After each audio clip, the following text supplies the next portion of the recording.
বছর পাঁচেক আগে কোভিড ভাইরাসে আক্রান্ত হয়েছিল গোটা দুনিয়া। আমরা লকডাউন দেখেছি, আমরা দেখেছি কিভাবে মানুষজন আতঙ্কে ভুগছিলেন এবং কতজন প্রাণ হারিয়েছেন। সেটা কি ফের একবার ফিরবে, সেই লকডাউন, সেই আতঙ্ক? কারণ এই মুহূর্তে দাঁড়িয়ে ভয়ের কারণ অনেকেই বলছেন যে HMPV ভাইরাস কি সেই ভাইরাস, কতটা আতঙ্কের বিষয়। কারণ ইতিমধ্যেই ভারতে একজনের ব্যাঙ্গালোরে ধরা পড়েছে এবং মূলত আমাদের সঙ্গে রয়েছেন ডক্টর কুণাল সরকার, তার থেকেই জানবো। স্যার, এই মুহূর্তে দাঁড়িয়ে এই যে ভাইরাস, সেই ভাইরাস প্রথমত জানবো যে কতটা আতঙ্কের এবং মানুষের কি সত্যি সচেতন হওয়া দরকার রয়েছে?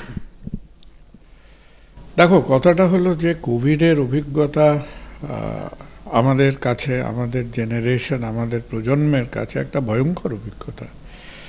কোভিডের অভিজ্ঞতার সঙ্গে মানুষের ইতিহাসে একটাই অভিজ্ঞতার তুলনীয়, সেটা হচ্ছে সেই হিরোশিমা নাগাসাকিতে অ্যাটম বোম ফেলার অভিজ্ঞতা।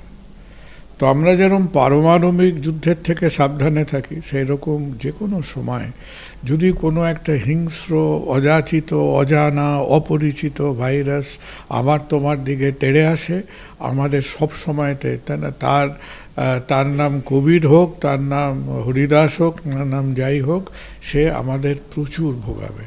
কিন্তু এখন যে কথাটা নিয়ে আমরা কথা বলছি, এখন অবধি যেটা আমরা জেনেছিলাম, এই যে ধরে নাও মোর অর লেস প্রায় 15-20 দিন আগে যখন এই খুচরো খবর পৃথিবীর চারিদিকে আবার আসলো, আবার চায়না, আবার সেই চায়নাতে বহু লোকের নিউমোনিয়া, আবার সেই নিউমোনিয়া টেস্ট করে পাওয়া গেল যে কি পেলাম আমরা পেলাম একটা ভাইরাস, যে ভাইরাসটার নাম আমরা বলছি HMPV, হিউম্যান মিটা নিউমো ভাইরাস ইত্যাদি। হ্যাঁ, গালভরা নাম, সহজ নাম দিলে লোকেরা মনে করবে ডাক্তাররা বোকা বোকা লোক, ভাইরোলজিস্টরা বোকা বোকা লোক, ওই জন্য আমরা ছোট সহজ নাম দিতে পারি না, আমরা বড় বড় তেরাবেকা নাম দিই। এটা একটা RNA গ্রুপের ভাইরাস। এই ভাইরাসটা একটা খুব পরিচিত ভাইরাস। 2001 সালে প্রথম এই ভাইরাসটাকে আইডেন্টিফাই করা হয়ে গেছিল। এবং আমাদের এই যে হাঁচি, সর্দি, কাশি এসব হচ্ছে, ছেলে মেয়েদের বেশি হয়, বয়স্ক লোকেদের বেশি হয়। আমরা প্রত্যেকে, আমি, তুমি, আমাদের বাড়ির ছোট ছোট ছেলেমেয়েরা, আমরা প্রত্যেকে বহুবার এই ধরনের ভাইরাসের আক্রান্ত হয়েছি, বেরিয়েছি, ঢুকেছি। ভয়টা কোথায় ছিল? ভয়টা ছিল, আচ্ছা, সবাই যে কথাটা মনে মনে ভাবছে, মুখে বলছে না, যে ওই যে আগের বার, সেটা চায়নার শয়তানি বলো কি চায়নার বোকামি বলো, উহান থেকে যে COVID-19 বেরিয়েছিল, সেটা একটা ম্যান মেড প্রবলেম। একটা পরিচিত করোনা ভাইরাসকে আমরা তার নাটবল্টু এদিক ওদিক করে তার DNA নিয়ে খেলা করলাম, সেটাকে বলতো the gain of function research. সেই গেইন অফ ফাংশন রিসার্চ করে তোমার বাড়িতে একটা অত্যন্ত ভালো, ধরো যেরকম কুকুর, একটা কুকুরকে তুমি যদি নেকড়ে বাঘে পরিণত করো, তো আমরা একটা ডোমেস্টিকেটেড কুকুরকে একটা হিংস্র নেকড়ে বাঘে নিজেরা ডিজাইন করে পৃথিবীতে ছড়িয়ে দিলাম। তারপর কি হয়েছে সবাই জানে। সো ফার HMPV নিয়ে যেটা বেরিয়েছে সেটা হলো যে it is the same HMPV virus, যেটা is well known to us, আমরা ভালো করে চিনি। এখন অবধি যেখানে যেখানে হয়েছে সেই ইনফ্লুয়েঞ্জা সাইকেলটাই রিপিটেড হচ্ছে। এর ইনকিউবেশন পিরিয়ড হচ্ছে 3 to 5 ডেজের মতো। এটা একটু জ্বর, সর্দি, কারো কাশি এরকম নিয়ে আসছে, 4-5 দিন থাকছে, চলে যাচ্ছে। অবশ্যই ছোট ছোট ছেলে মেয়েদের হলে কেউ দেখতে চায় না। কারো কি ভালো লাগে যে বাড়িতে একটা অল্প বয়সী ছোট ছেলে মেয়ে তারা অসুস্থ হয়ে পড়লো, জ্বর বেড়ে গেল। So it effects children more. Next thing যেটা এখন ধরো, আমি মিডিয়াকে দোষ দিচ্ছি না, media is like vigilant tower. তোমরা হচ্ছে ওয়াচ টাওয়ার অফ সোসাইটি। তো অনেকেই বলছে আবার চায়না, আবার নর্দার্ন চায়না, আবার কোভিড। নর্দার্ন চায়না কেন? কারণ নর্দার্ন চায়নার ল্যাটিটিউড আমাদের থেকে প্রায় মানে অলমোস্ট কত 10-15 ডিগ্রি হায়ার ল্যাটিটিউডে চায়না আছে।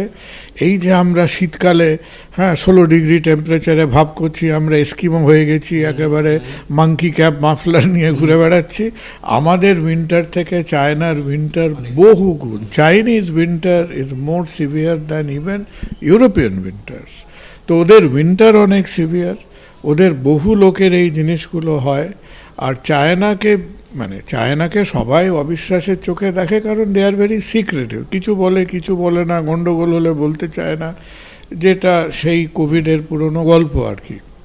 কিন্তু এখন অবধি চাইনিজ এটার যে জিনোম অ্যানালিসিস, এবার এখন অবধি আমি তুমি জানি এই ভাইরাসটা শীতকালে বেড়েছে, অনেক লোকের ইনফ্লুয়েঞ্জা হচ্ছে, বাচ্চাদের হচ্ছে। আর আমরা এখনও যে ভাইরাল টেস্টগুলো করছি তাতে এটার মধ্যে আগে দেখা যায়নি, নতুন চেহারা আমাদের ধরল বলে এই টাইপের ব্যাপারটা এখনও হয়নি। ভারতবর্ষে কি আরও ছড়াতে পারে? অতি অবশ্যই ছড়াবে, ভারতবর্ষে অতি অবশ্য ছড়াবে। তুমি কি গুনে দেখেছো তোমার পাড়ায় কটা লোকের জ্বর হয়েছিল গত 1 মাসে? ভারতবর্ষে কটা লোকের ডায়াবেটিস ভারতবর্ষ জানে না। ভারতবর্ষ খালি একটা জিনিসই গোনে, ভোট। কে হিন্দুকে ভোট দিয়েছে, কে মুসলমানকে ভোট দিয়েছে, কে করে, এইগুলো আমরা খুব রপ্ত আছি। ভারতবর্ষে কটা হাইপারটেনসিভ ভারতবর্ষ জানে না। এখন ভারতবর্ষের ব্যাপারটা কি হয়েছে, আমরা একটু ফাঁকি দিয়ে বেরোতে চাই আর কি। এই যে মালয়েশিয়াতে এই জিনোম বেরিয়েছে, চায়নায় এইটা বেরিয়েছে, আচ্ছা আমি যদি তার ফলে একটু শর্টকাটে ওই 3 days টু হায়ার সেকেন্ডারির মতো বেরিয়ে যেতে পারি। এখন ভারতবর্ষকে যদি সিরিয়াস হতে হয়, তাড়াতাড়ি আমাদের সেন্টার ফর ডিজিজ কন্ট্রোল এই যে বাচ্চাদের বেরিয়েছে, এই যে বাচ্চাদের বার করেছে, তাদের এখানে এসে what they have to do is, আমরাও আমাদের জিনোম অ্যানালিসিস করি। কোভিডের জিনোম, এই যে যখন কোভিডের সেকেন্ড ওয়েভের ধাক্কাটা এসছিল, সেই ভাইরাসটা ভারতবর্ষ থেকে এসেছিল, তার জিনোমের অ্যানালিসিস করে পৃথিবীর, আমরা চায়নাকে গালিগালাজ করছি, we were equally callous। তো ওসব ছেড়ে দাও, যা ইতিহাস হয়েছে, আমরা সতর্ক থাকি।